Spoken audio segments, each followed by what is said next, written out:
અતિ મનોહર સર્વસુંદર તિલકલક્ષણમ ચંચલેક્ષણમ વિબુધવંદિતા સ્વામિનાથ તે વપુરી હસ્તુ નો નિત્ય દર્શને. ઓમ શ્રી સ્વામિનારાયણાય નમો નમઃ. શ્રી કૃષ્ણાય ઘનશ્યામાય નીલકંઠાય શ્રી સહજાનંદ સ્વામીને નમો નમઃ. બોલો શ્રી સ્વામિનારાયણ ભગવાનની જય. ઈષ્ટદેવ ભગવાન શ્રી સ્વામિનારાયણ તથા સર્વે ગુરુજનોના ચરણોમાં વંદન. જ્ઞાન પીપાસુ ભક્તજનોના હૃદયમાં બિરાજમાન શ્રી હરિના ચરણોમાં વંદન. સર્વે ભાવિક ભક્તોને ભાવથી જય શ્રી સ્વામિનારાયણ.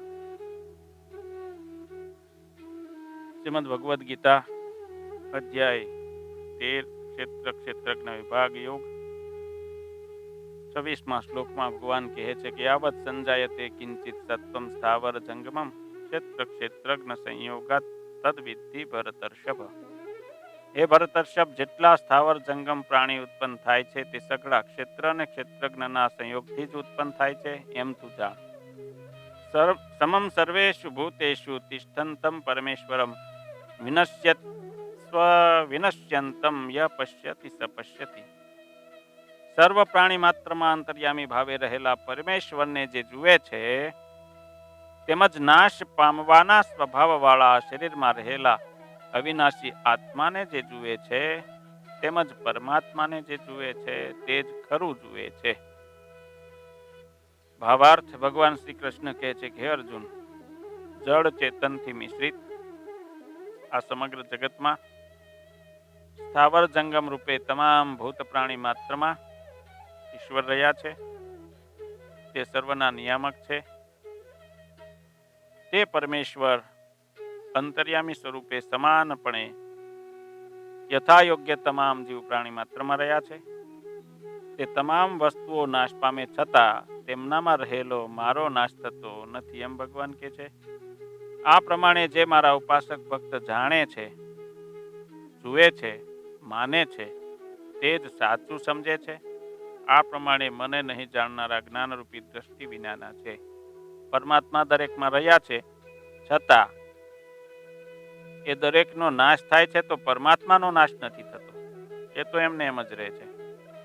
પરમાત્મા તમારામાં બધામાં રહ્યા છે છતાં હું તમે સારું કે ખરાબ કર્મ કરીએ છીએ ને એનાથી સુખ દુઃખ થાય છે. એ સુખ દુઃખ પરમાત્માને નથી થતું. આવું જે જાણે છે એનું જ જ્ઞાન સાચું છે. ભગવાન શ્રી સ્વામિનારાયણે વચનામૃતમાં કહ્યું છે કે આ જીવનું કલ્યાણ તો એક જ વાતથી થાય છે કે ભગવાનને કરતા હરતા જાણે. અહીં ભગવાનના ભક્તએ અનાસક્ત થવા માટે આ વાત ખાસ સમજવી જરૂરી છે કે આત્મા અવિનાશી છે.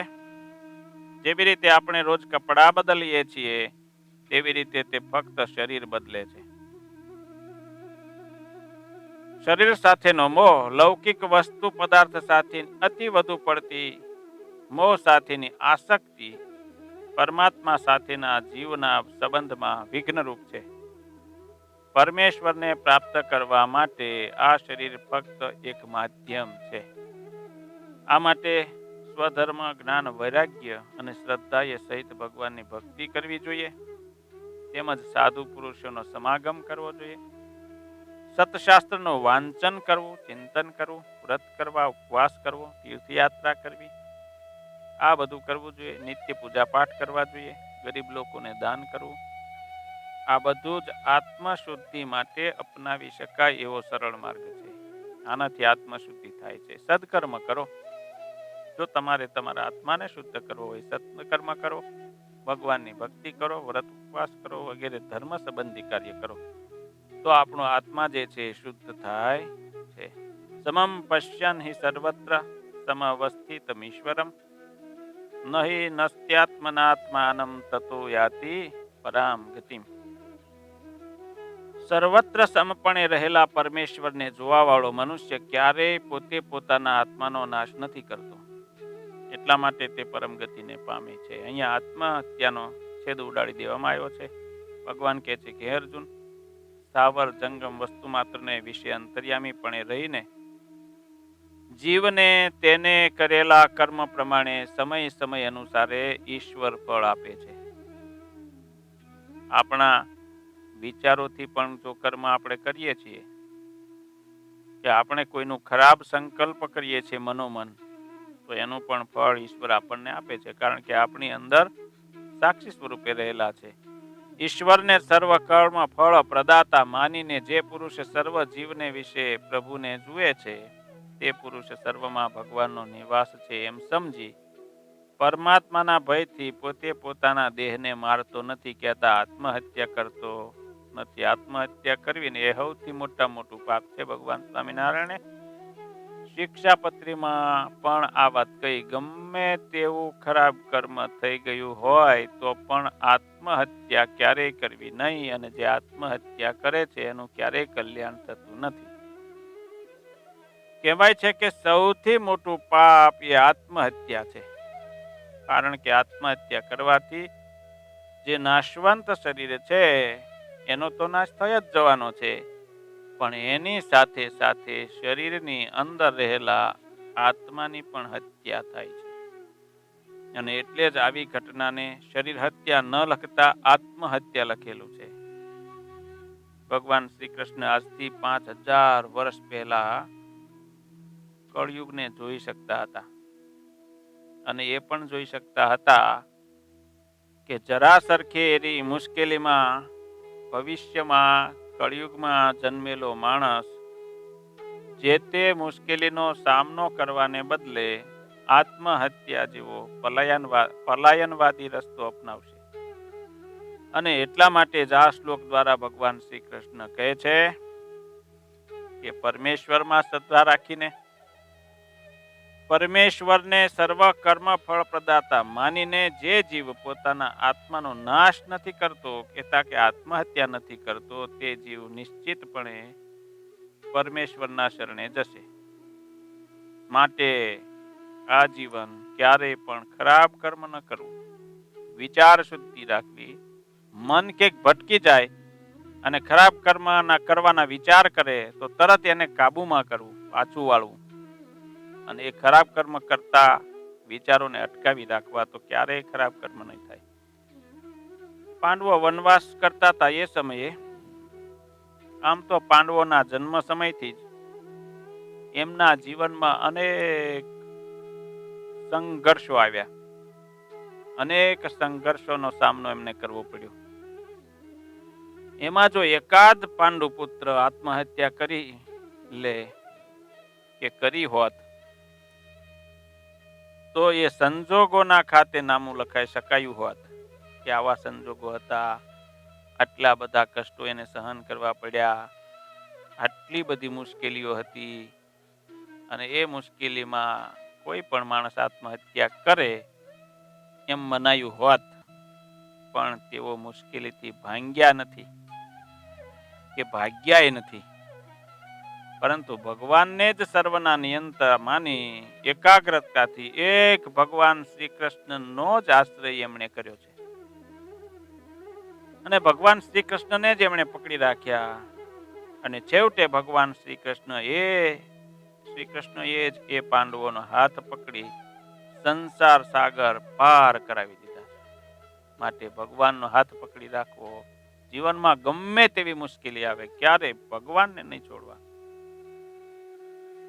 ક્યારે હતાશ થવું નહીં, નિરાશ થવું નહીં, ભાંગી નહીં પડવું. ભગવાન જ આ જીવને જીવનના તમામ સંઘર્ષના સમયે વિજયી બનાવે છે. નબળી ક્ષણ સર્વ કોઈ વ્યક્તિના જીવનમાં આવતી જ હોય છે, અને આવી નબળી ક્ષણો અંદરના આત્માને મારવા મજબૂર પર બનાવે છે. ત્યારે ભગવાન શ્રી કૃષ્ણનું નામ જ અંતિમ શરણ બની જાય છે, અને એ નબળી ક્ષણને મનમાંથી મારી હટાવે છે, અને જીવને ફરીથી એક નવા ઉત્સાહ સાથે જે તે મુશ્કેલીનો સામનો કરવા માટે સજ્જ બનાવે છે. માટે ભગવાનનું સ્મરણ હૃદયમાં રાખવું, ભગવાનનો સાથ રાખવો. પ્રકૃત્યૈવ ચ કર્માણિ ક્રિયમાણાનિ સર્વશઃ ય પશ્યતિ તથાત્માન મ કર્તારમ સ પશ્યતિ. શબ્દનો અર્થ છે વળી જે પુરુષ સગળા કર્મ પ્રકૃતિથી જ પ્રકૃતિ દ્વારા જ કરાય છે એમ જુએ છે અને તેથી આત્માને સાક્ષાત અકર્તા સમજે છે, તે પુરુષ બરોબર જુએ છે અને સમજે છે. ભાવાર્થ એવો છે કે તમામ કર્મ પ્રકૃતિ વડે જ કરાય છે. એવું જે જુએ છે તે રીતે આત્માને અકર્તા જુએ છે ને તે યોગ્ય છે.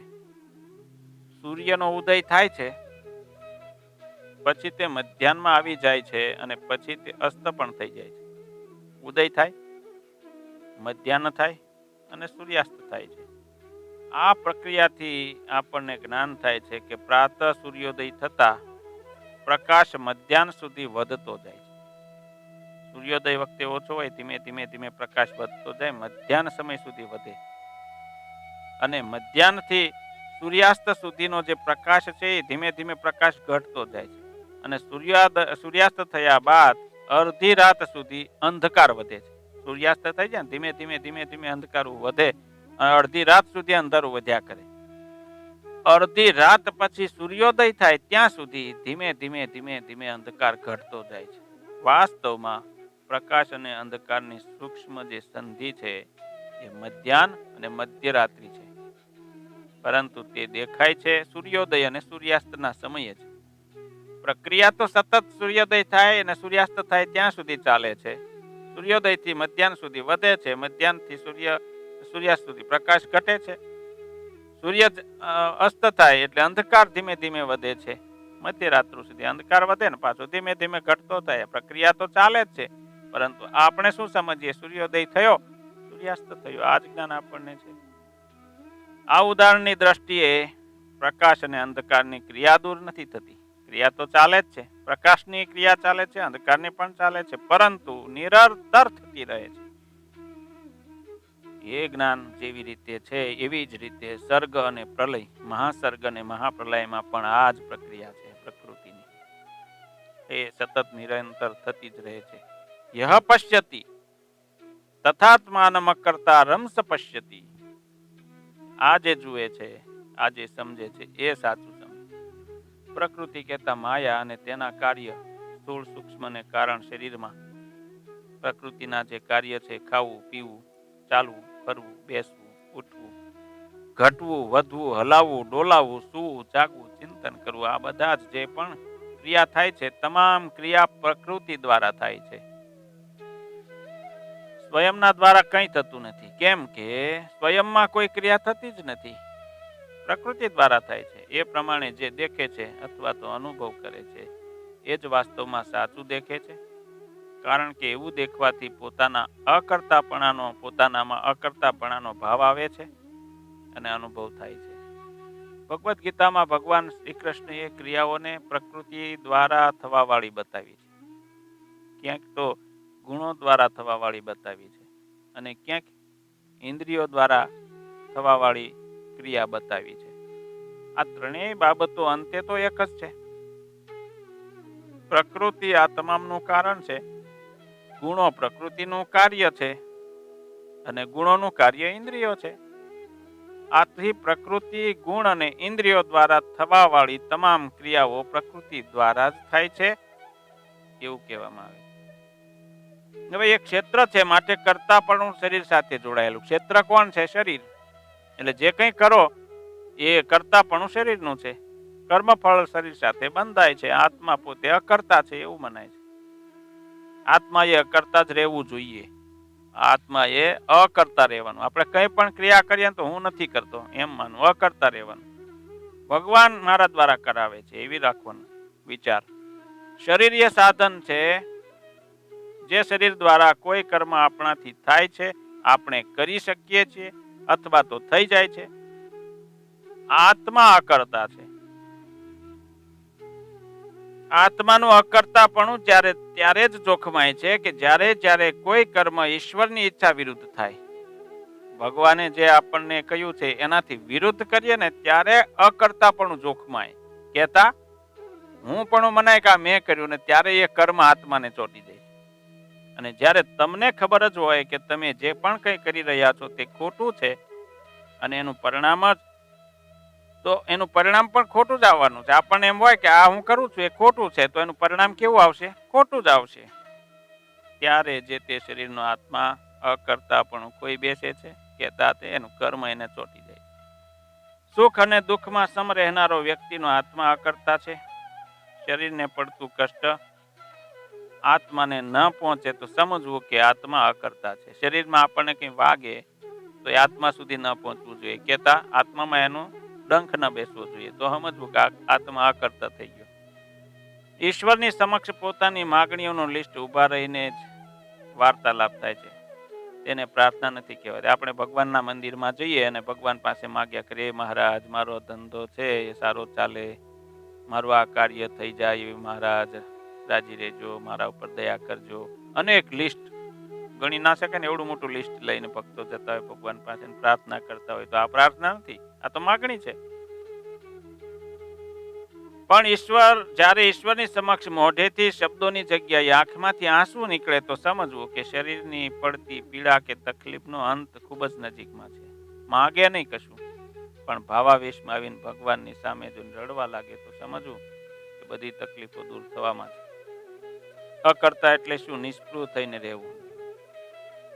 અકર્તા એટલે કે હું કોઈ કાર્ય કરતો નથી, મને ભગવાન દ્વારા જે સંકેત મળે છે એ પ્રમાણે કરું છું, એને અકર્તા કહેવાય. યદા ભૂત પૃથક ભાવ મેકસ્થમનુ પશ્યતિ તત એવેચ વિસ્તારમ બ્રહ્મ સંપદ્યતે તદા.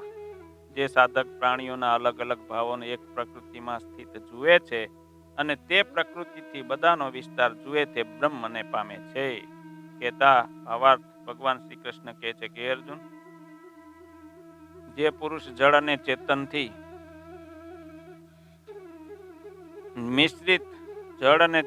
મિશ્રિત એવા પ્રાણી માત્રના જુદા જુદા ભાવને જ્યારે એક પ્રકૃતિમાં રહેલા જુએ છે, તથા બ્રાહ્મણ, ક્ષત્રિય, વૈષ્ણવ, શૂદ્ર, 4 વર્ણ તથા પુત્ર, પૌત્ર, ગાય, ભેંસ વગેરે તમામ સૃષ્ટિના વિસ્તારને પણ જ્યારે તે પ્રકૃતિમાંથી જ થયેલા જુએ છે, ત્યારે તે પુરુષ બ્રહ્મ ભાવને પામી જાય છે.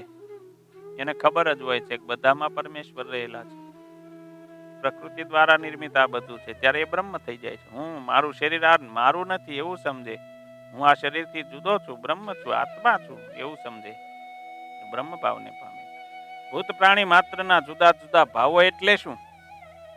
આ બાબત સમજાવતા ભગવાન શ્રી કૃષ્ણ પ્રભુ કહે છે કે આ સમગ્ર સૃષ્ટિમાં અનુભવ રહેલું દેવપણું, મનુષ્યપણું, પશુપણું, પક્ષીપણું, નાનાપણું, મોટાપણું, દુબળાપણું, પાતળાપણું, જાડાપણું, આવું અલગ અલગ ગુણ, ધર્મ અને ભેદભાવ જે કંઈ દેખાય છે, આ તમામ ભેદો દેહ આદિક રૂપે પરિણામ પામેલી પ્રકૃતિને વિશે રહેલા જ ગુણધર્મો છે, પરંતુ જીવાત્માને વિશે આ કંઈ છે જ નહીં. એના જીવાત્માને વિશે દેવાદિક ભેદો પણ નથી. મારામાં રહેલો આત્મા, તમારામાં રહેલો આત્મા, પ્રાણીઓમાં રહેલો આત્મા, જળ ચેતન વૃક્ષ, વનસ્પતિ, વેલી કે પક્ષીઓમાં કે દેવતાઓમાં રહેલો આત્મા, એમાં આ કઈ ભેદ છે જ નહીં. આવી રીતે જે જુએ છે એ જ્ઞાની બ્રહ્મરૂપ બને છે.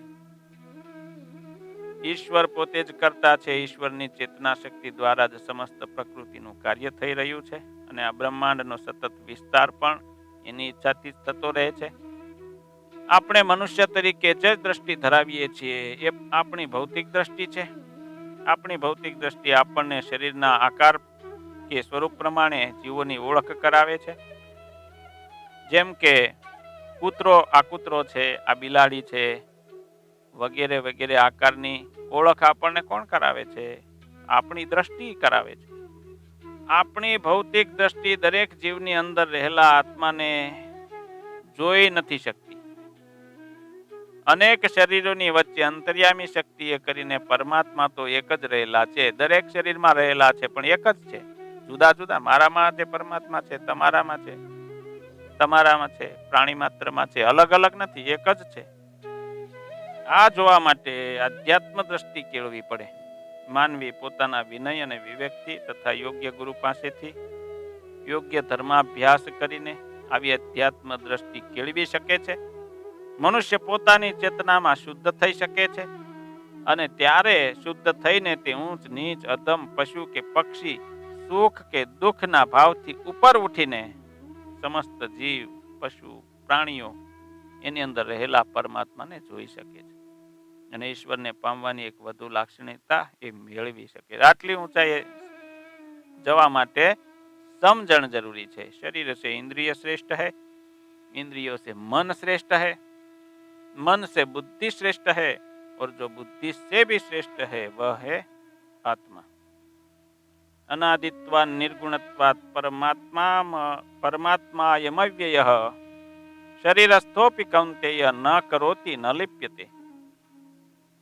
31 श्लोकનો શબ્દાર્થ છે કે હે કૌંતેય, આ અંતર્યામી પરમાત્મા અનાદિ છે, માયિક ગુણોથી રહિત છે, નિર્ગુણ છે, અવિનાશી છે, અક્ષર સ્વરૂપ છે. માટે શરીરમાં સર્વ શરીરભૂત જીવાત્મામાં રહેવા છતાં એ કરતા નથી કે એ કોઈ પણ કર્મથી લેપાતા નથી. ભગવાન શ્રી કૃષ્ણ કહે છે કે હે અર્જુન, પરબ્રહ્મ પરમાત્મા એવો હું અજન્મા છું. માયાના સત્વગુણ, તમોગુણ, રજોગુણ આ ત્રણેય ગુણોથી રહિત છું. એટલા માટે વિકારી છું. જળ અને ચેતનરૂપ સર્વે શરીરમાં હું અંતર્યામી પણ રહેલો છું, છતાં કોઈ પણ પ્રકારના કર્મોથી હું લેપાતો નથી. જીવાત્મા જે પણ કર્મ કરે છે એ જીવાત્મા એ કર્મમાં લેપાઈ જાય છે. આ જીવ જ્યારે ભગવાનની પરમ એકાંતિકી ભક્તિ કરે છે ત્યારે તે મુમુક્ષુ જીવ આત્માના બંધનથી મુક્ત થાય છે. યથા સર્વગતમ સૌક્ષ્મ્યાદાકાશમ નોપલિપ્યતે સર્વત્રાવસ્થિતો દેહે તથાત્મા નોપલિપ્યતે. જેમ આકાશ જે છે એ સૂક્ષ્મતાને લીધે સર્વત્ર રહેલો છે, છતાં ક્યાંય લેપાતો નથી. આકાશ કહેતા અવકાશ. એ જ પ્રમાણે પરમાત્મા બધાના દેહમાં રહેલા છે, છતાં સ્વશરીરભૂત જીવાત્મામાં રહેલા હોવા છતાં આત્માના કર્મથી ક્યારેય લેપાતા નથી. આપણે જે કંઈ કર્મ કરીએ એનાથી ઈશ્વરને કોઈ ફરક પડતો નથી. કે કર્મનો લેપ આપણને લાગે છે, ઈશ્વરને નથી લાગતો. ભાવાર્થ, પરમ ભગવત ભક્ત પોતાના પંચભૌતિક શરીર વિશે રહેલા હોવા છતાં પણ ફળની આસક્તિ વિના તમામ કર્મ કરે છે, જેથી તે પણ ક્યાંય લેપાતો નથી. ભગવાનનો ભક્ત પણ ફળની ઈચ્છા રાખ્યા વગર ભગવાનના રાજીપા માટે કર્મ કરે ને તો એ ક્યાંય લેપાતો નથી. જેમ પદાર્થ માત્રમાં વ્યાપીને રહેલો આકાશ, નાની ટપુડીમાં નાનો આકાશ, મોટા ઘડામાં મોટો આકાશ, તેનાથી મોટા રૂમની અંદર એનાથી મોટો આકાશ, મોટા હોલની અંદર એનાથી મોટો આકાશ અને આખા જગતની અંદર એનાથી પણ મોટો આકાશ રહેલો છે, છતાં એ કોઈ પણ પદાર્થમાં લોપાતો નથી. એવી જ રીતે જીવાત્મા પણ અતિ સૂક્ષ્મ હોવાના કારણે દેવ, પિતૃ, મનુષ્ય આદિ દેહને વિશે રહ્યો હોવા છતાં દેહના સ્વભાવે કરીને એ લેપાતો નથી. હા, અજ્ઞાની પુરુષનો પણ આત્મા દેહના સ્વભાવે કરીને લેપાતો નથી, પરંતુ કર્મે કરીને લોપાય છે. અજ્ઞાની માણસ હોય જે આ બધું જ્ઞાન નથી ધરાવતો, એનો આત્મા લોપાય છે. એને એના જે ફળ હોય ભોગવવા પડે છે. તો એ કર્મ બંધન થાય છે કેમ? તો અજ્ઞાને કરીને થાય છે, કર્મે કરીને થાય છે. જ્યારે જ્ઞાની પુરુષનો આત્મા તો કર્મે કરીને તથા દેહના સ્વભાવે કરીને પણ લોપાતો નથી, કારણ કે એ જાણે છે બધું. આખું આકાશ આપણી ઉપર છવાયેલું છે, પણ તે ક્યાંય ધરતી સાથે લિપ્ત નથી. એનો ક્યાંય હાંધો ધરતી સાથે જોડાયેલો નથી. એટલે જ દ્રશ્યમાન હોવા છતાં આકાશ સૂક્ષ્મ છે. આપણને દેખાય છે આકાશ, પણ એ સૂક્ષ્મ છે. આપણે એમ કે પકડી શકતા નથી, કે એનો આકાર આપણને ક્યાંય દેખાતો નથી, સૂક્ષ્મ છે. ભગવાન પણ સર્વત્ર હોવા છતાં ક્યાંય લોપાતા નથી. યથા પ્રકાશયત્યેકઃ કૃષ્ણમ લોકમિમં રવિઃ ક્ષેત્રમ ક્ષેત્રી તથા કૃષ્ણમ પ્રકાશયતિ ભારત. હે ભારત, જેમ એક જ સૂર્ય આ સઘળા લોકને પ્રકાશિત કરે છે, તે જ પ્રમાણે ક્ષેત્રી ક્ષેત્રજ્ઞ પરમાત્મા આ સઘળા ક્ષેત્રભૂત આત્મવર્ગને પ્રકાશિત કરે છે. ભગવાને કેવો મોટો એક ગોળો મૂક્યો કે આખી પૃથ્વીને પ્રકાશિત કરે. કેટલા હોર્સ પાવરની એમાં વીજળી ઉત્પન્ન થતી છે, છતાં કોઈ બિલ આવતું નથી. ભગવાન અહીં ભગવદ્ ગીતામાં સૂર્ય તથા તડકાનું ઉદાહરણ આપે છે. જેવી રીતે સૂર્ય એક જ સ્થાને રહીને સમગ્ર બ્રહ્માંડને પ્રકાશિત કરે છે, તેવી જ રીતે આ જીવ હૃદયમાં રહીને પોતાની ચેતના દ્વારા સમગ્ર શરીરને વિશે નખથી લઈને શિખા સુધી વ્યાપીને રહેલું. અત્યંત સૂક્ષ્મ હોવા છતાં આખા શરીરમાં વ્યાપી રહ્યો છે. એ રીતે જેમ તડકો કે પ્રકાશ સૂર્યનો પુરાવો છે, તેમ ચેતના એ આ જીવનો પુરાવો છે. જ્યારે શરીરમાં આત્મા હાજર હોય છે ત્યારે આખા શરીરમાં ચેતના ફેલાયેલી હોય છે. આપણે હાથથી હલીએ ચાલી શકીએ, આંખ મટમટાવી શકીએ, દોડીએ, ચાલીએ, ફરીએ, કૂદીએ, બધું કરી શકીએ છીએ. ક્યાં સુધી? જ્યાં સુધી આત્મા આ દેહની અંદર હાજર છે ત્યાં સુધી. અને જેવો આત્મા આ શરીરમાંથી ચાલ્યો જાય છે તો તરત જ ચેતના લુપ્ત થઈ જાય છે. હાથ પગ હેઠા પડી જાય છે, હાલી ચાલી શકતા નથી, આંખો જોઈ શકતી નથી, કાન સાંભળી શકતા નથી, જીભ ખાઈ શકતી નથી, ત્વચા એને સ્પર્શ કરી શકતી નથી, એ કઈ વિષય ભોગવી શકાતા નથી, કારણ કે આત્મા એમાંથી નીકળી ગયો. આ કોઈ પણ બુદ્ધિશાળી મનુષ્ય સહેલાઈથી સમજી શકે છે. ચેતના જળ તત્વનો સંયોજનથી પેદા થતી નથી. જળ ને પદાર્થથી ચેતના નથી પેદા થતી. તો જીવાત્માનું એ લક્ષણ છે. જીવાત્મા જ્યારે શરીરમાં પ્રવેશ કરે ત્યારે જ ચેતના આવે છે. જીવની અંદર પરમ ચૈતન્ય પરમાત્મા તેની સાથે જ રહેલા છે, છતાં તે જીવ સર્વોપરી નથી. જીવની સાથે પરમેશ્વર અંતર્યામી સ્વરૂપે રહ્યા છે, છતાં જીવ સર્વોપરી નથી.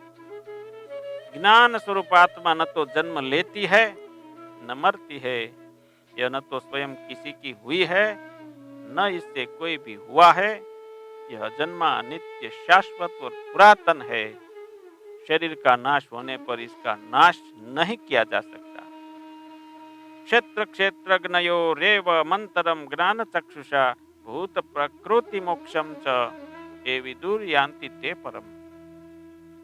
શ્લોકનો અર્થ છે, આ પ્રકારે જ્ઞાનરૂપી નેત્રોથી ક્ષેત્ર અને ક્ષેત્રજ્ઞના વિભાગને તથા કાર્ય કારણ સહિત પ્રકૃતિથી પોતાને અલગ જે જાણે છે એ પરમાત્માને પામે છે. છેલ્લા શ્લોકની અંદર પરમાત્માને કેવી રીતે પમાય એની યુક્તિ બતાવી. ભાવાર્થ કે છે કે મનુષ્ય શરીરના સ્વામી તથા પરમાત્મા વચ્ચે રહેલા તફાવતને જાણવો જોઈએ. એ જ આ 13મા અધ્યાયનું તાત્પર્ય છે. 8મા શ્લોકથી 12મા શ્લોક સુધીમાં વર્ણવેલ મુક્તિની પ્રક્રિયા પણ આપણે જાણવી સમજવી જોઈએ.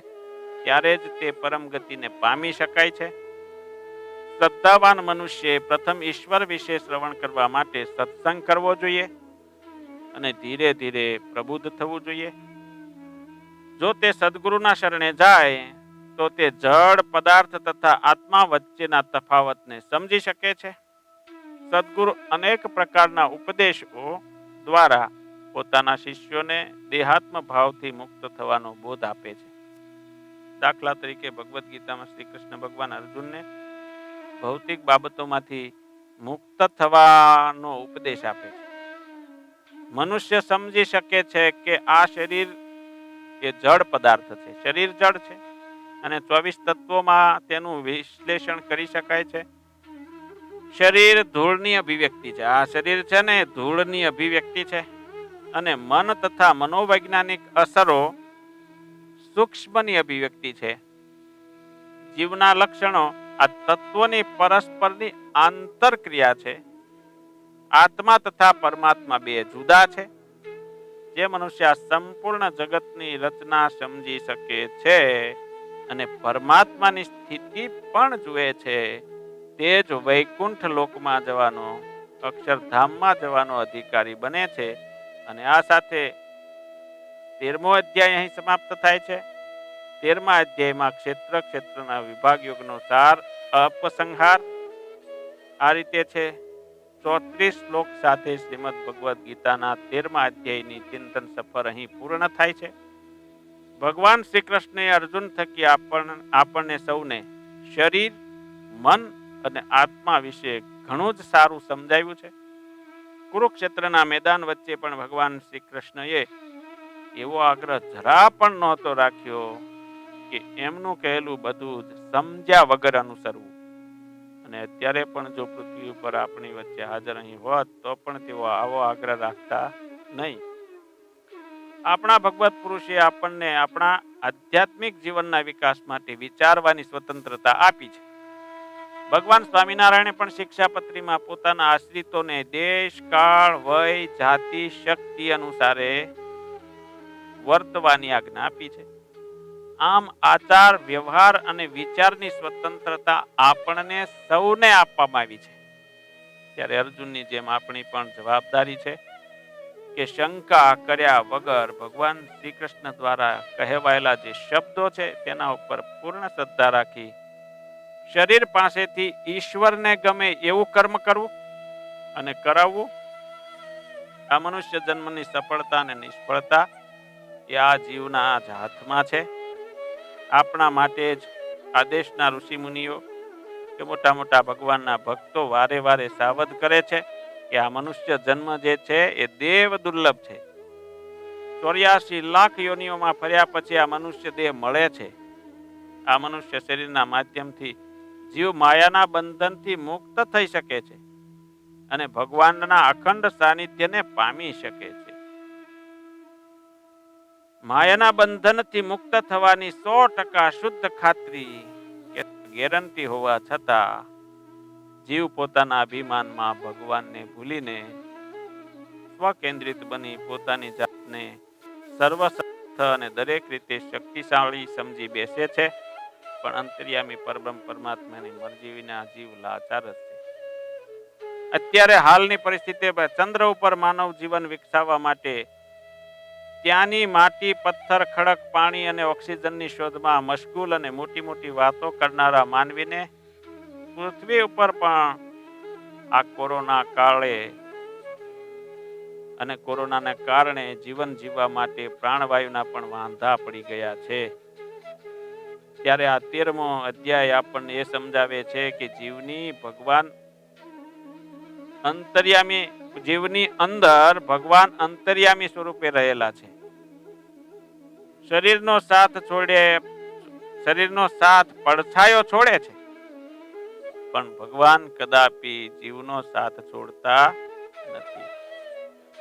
એટલા માટે પરબ્રહ્મ પરમાત્મા ભગવાન શ્રી હરિને સર્વ કરતા હર્તવા સમજવા. આ શરીરની અંદર જેમ જીવ રહેલો છે તેમજ આ જીવની અંદર અંતર્યામી પણ ભગવાન અખંડ રહેલા છે, આપણી અંદર નિવાસ કરીને રહ્યા છે. આવું જ્ઞાન રાખી સતત કર્મયોગ કરવો.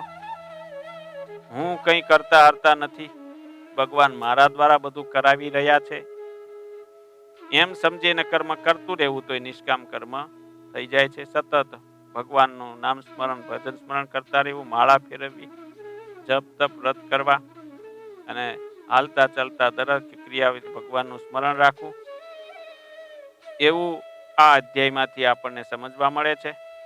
ઓમ તત્સદ ઇતિ શ્રીમદ ભગવદ્ ગીતાસુ ઉપનિષત્સુ બ્રહ્મ વિદ્યાયામ યોગશાસ્ત્રે શ્રી કૃષ્ણાર્જુન સંવાદે ક્ષેત્ર વિભાગ યોગો નામ 13ોऽધ્યાયઃ સમાપ્તઃ. સહજાનંદ સ્વામી મહારાજની જય. શ્રીપતિમ શ્રીધરમ સર્વદેવેશ્વરમ ભક્તિધર્માત્મજં વાસુદેવમ હરે માધવમ કેશવમ કામદમ કારણમ શ્રી સ્વામિનારાયણમ નીલકંઠમ ભજે. સ્વામિનારાયણમ નીલકંઠમ ભજે. શ્રીપતિમ સહજાનંદ સ્વામી મહારાજની જય.